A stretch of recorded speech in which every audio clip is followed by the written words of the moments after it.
Hello everyone, nungaybre mayam. Haujikse pung 7:30 khara hele, tare tadore. Asidi nong mangi siga Darjeeling Korsiong ka amta udre, nong sumamna lai nakalomda. Station gi thabak suba mi singsu laknare. Sinthoi basu tum hawalaga ningai ngahak tawjari. Nang kamay lay ba? Bố cha à? Đừng.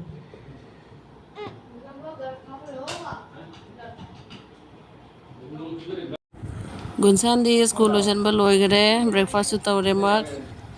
Thok tore haujik.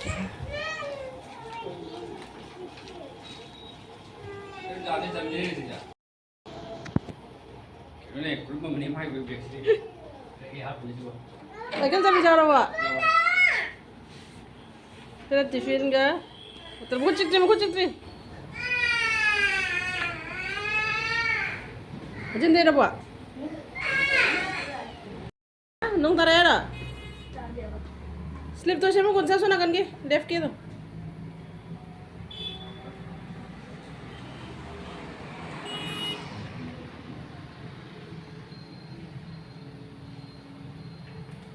Baik kuncan.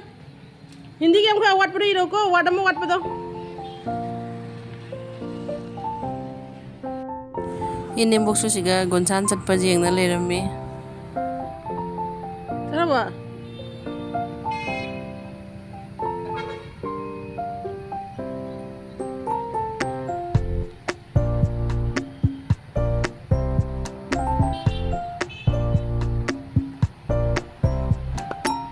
Nungkul tare.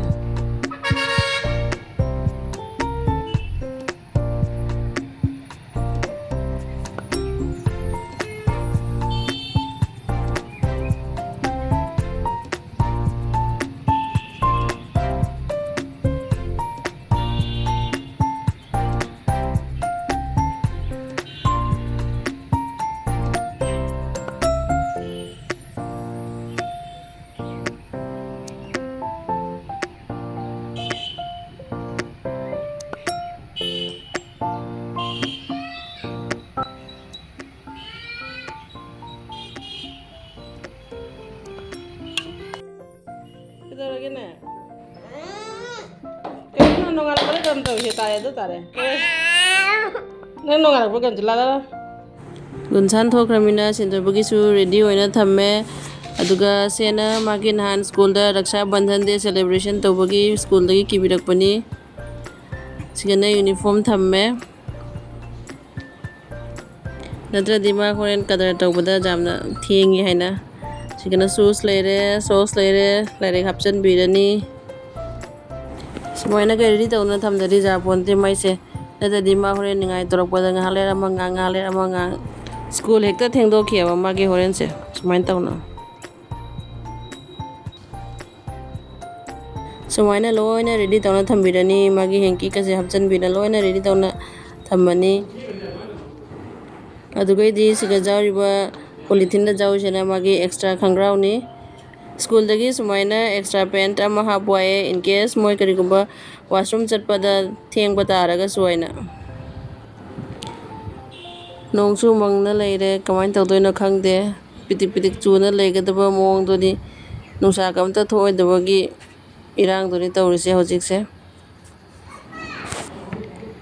Thengjale gunsan chakrabanina pung 9 hengale pungse sinthoi basu pizza pithak tawdana ready tawbirage. Sinthoi basu school jattare. Sinthoi bole penge. Bajar jengko sinthoi base. Nala sila school sila. Aku kamu? Hah? Kamu? Kamu mau kamu dari kamu? Kita calo. Kamu. Bawa tuh baca nama. Bye bawa. Kamu. Kamu kita.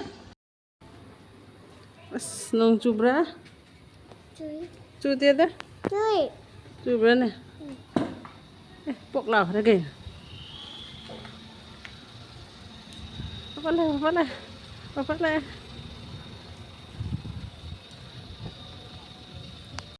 Apa तासम फम लो फजल फम mama door close तौरगे by Sindhu by ना her life फजल को होय bye तरो चलो को bye bye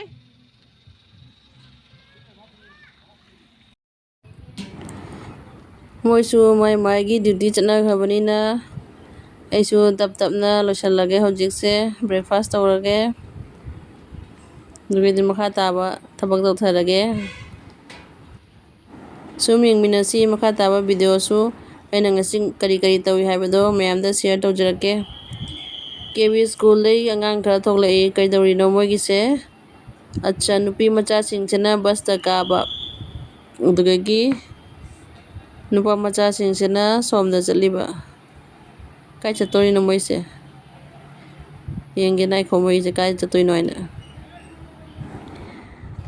okay अइना खंजबदा मोइसे central auditorium दा चटपा माली सेंट्रल ऑडिटोरियम से खोइ सिगा लेबा हॉल पुरमक्तगी ख्वाइदे चावबा हॉल अमा लई से खितंग चटलगा ममांगदा अदुगा चटपा माली दुगादी दम चावबरिना सीट कैपेसिटी सु जामना लई स्टूडेंट सिंगसे क्लास 8-9 गुम्बा तंबा गी चांगदनी मोइसे चलिसे होय लेजरमगनी मोइगिसु ngasi कैनोमा अदुना चटलिनी मोइसेसु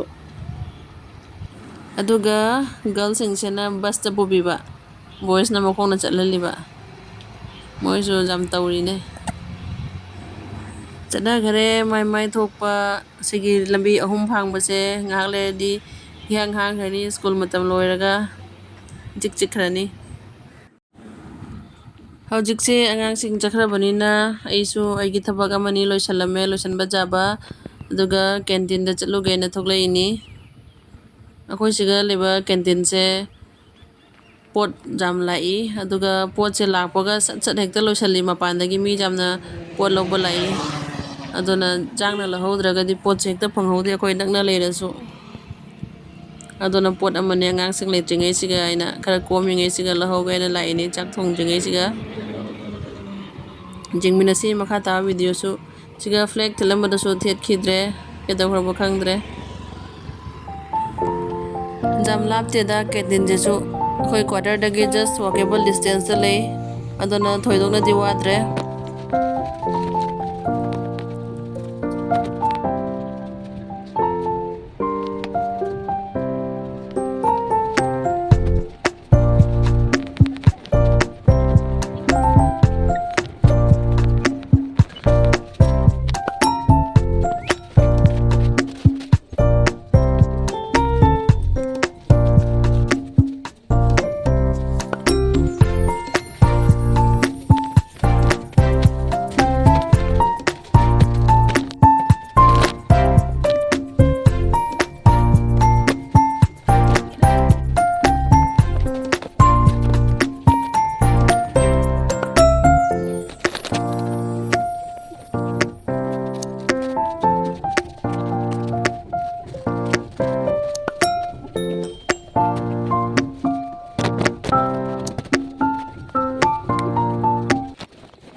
कैंटीनदगी थोकलए फोन खरा लौरए खुत्ता खरा पाइरए अदुगा साइड बैग खरा हापए चलनी हौजिक पुरप पुरप जुमदा पोती मसक उदे यामना पुरक्तरे अदुबु पैसादी मयाम लेहौरे कैंटीनगी पोटसु तांगेदा हौजिकती थबक सुबसिंगिसु खरा पांगजल्लमे खरा जाम जामना कअमे ngasiदी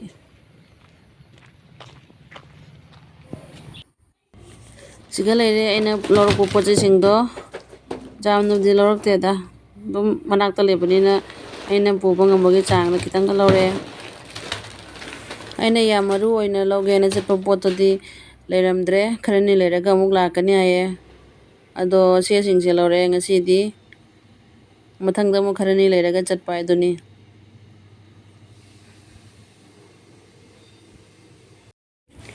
दुगा सिगा टेबल मथक्ता लेरिबा पोतचैसिंगसेना फोंगना थमनबा अदुगा सिगा बैग मनंगदा लेरिसेना लोसन्नबगी फोंगना लेमना थम्बा जापोनते मोइसिंगसेना ꯑꯉꯥꯡꯅꯤꯅ ꯁꯨꯝ ꯎꯔꯤꯉꯩ ꯆꯥꯅꯤꯡꯕ ꯍꯥꯏꯗꯨꯅꯤ.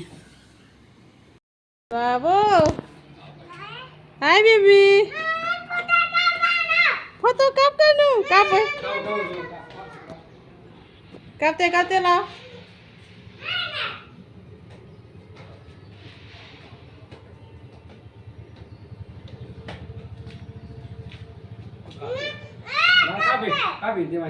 Jeng ini jabra jeng ini. Nanti finish taruh pura. Mama ada puri ba. Mama bilang tu hai dah. Mama bilang dia jangan ini masih dia. Nanti finish taruh pura jangan. Hang jangan. Wow. Wow, very good. Cinta good boy ni. Apel su lancar apel su. Apel cara apa apel su? Wah, yang mana boy sih dia? Sinthoiba school dagi halakpaga chak pijaraga akhoisu charaga Siligurida thapak amagi lai thenge aina prap laga amuk sigamuk thau jamak trena thau muk hapi hajik olang thau oibanina thau su sum change AC su marak ta thabanina sinthoiba school chatpanina ado segi lambi sena khoi silcharomda haibagi lambi highway doni hakum gari puraga jumda chatpado ningjange lambi se ubada gari puraga chatpare jam waida jum chapase train da oina chatpana nungai siga leire Siliguri gi North Bengal Medical College and Hospital Jamchauri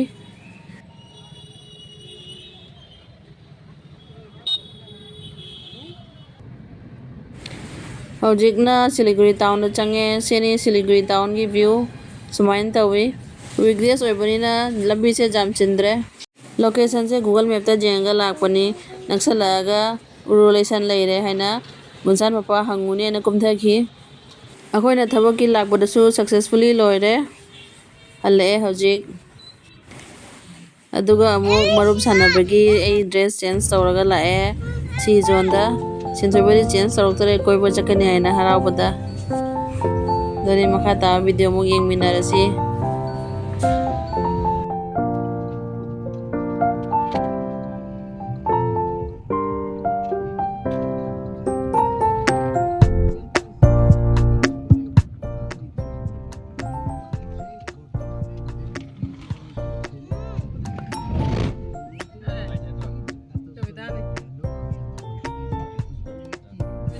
ada kabita su lakpa ure yellow sit tawdana adugai somna kandai su sangbana bitokle makut ka hairei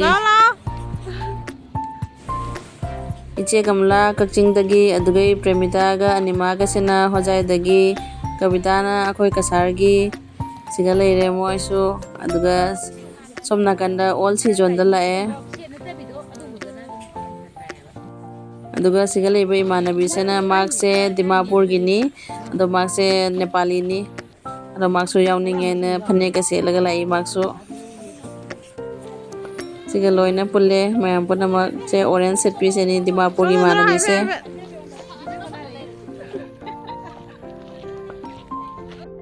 hojik sena mam gidore na photo amtang kapse na phamnari ni mayam post launari ni akhoi ngasi laisena sandhya gi dani sandhya se Thawbal dagi ni ado nupi mayam pullabani na wari sudum jat sunare ado sandhya na ngasi se chak torome ado na khoi mayam changna mangonda phagi to salbiriba mai se kenoni exam de ba hawa ni ta bijalla daw gori dewa sandhya na ye daw ko ba mali da daw ko ba mali nang na mo maning da phao mo yan daw ko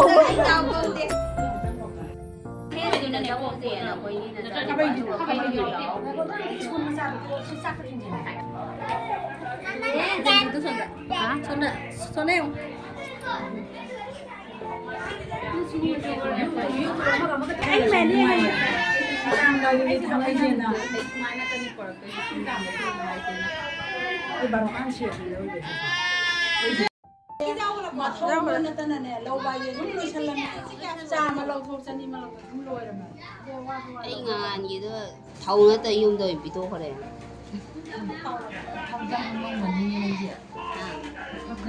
ma hay mà em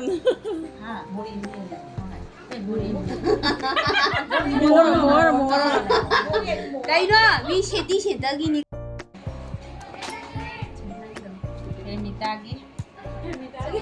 Okay. Ay, gitu. Sudah ba?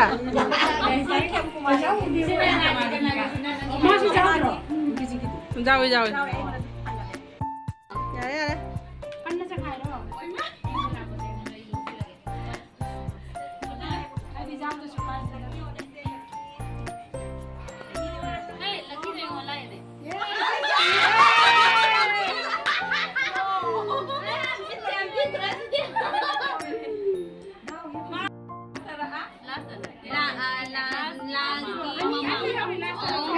Ay kun lang lagi power mo kita uto ni.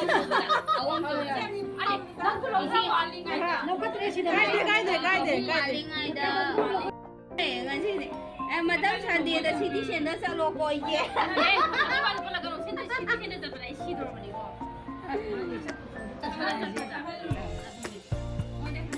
Sila sian sila re.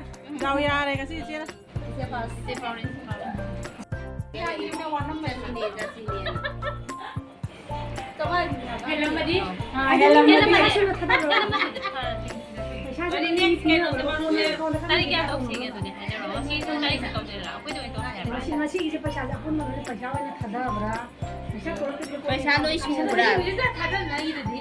ꯑꯍꯥꯟꯕꯒꯤ ꯃꯔꯨꯞ ꯍꯧꯕ ꯅꯨꯃꯤꯠꯇ ꯏꯆꯦ ꯀꯃꯂꯥ ꯗꯥꯎ ꯌꯥꯈ꯭ꯔꯦ ꯑꯩꯈꯣꯏꯒꯤ ꯃꯔꯨꯞꯁꯦ ꯃꯃꯥꯡꯗ ꯁꯥꯟꯅꯈꯤꯕꯗꯣ ꯂꯣꯏꯁꯤꯟꯈ꯭ꯔꯦꯒ ꯑꯃꯨꯛ ꯍꯧꯕꯅꯤ ꯑꯗꯣ ꯍꯟꯗꯛꯇꯤ ꯏꯆꯦ ꯀꯃꯂꯥ ꯐꯥꯎꯔꯕꯅꯤꯅ ꯃꯊꯪꯗꯤ ꯏꯆꯦ ꯀꯃꯂꯥꯒꯤꯗ ꯁꯥꯟꯅꯔꯁꯦꯅ ꯍꯥꯏꯅꯔꯦ Sandia.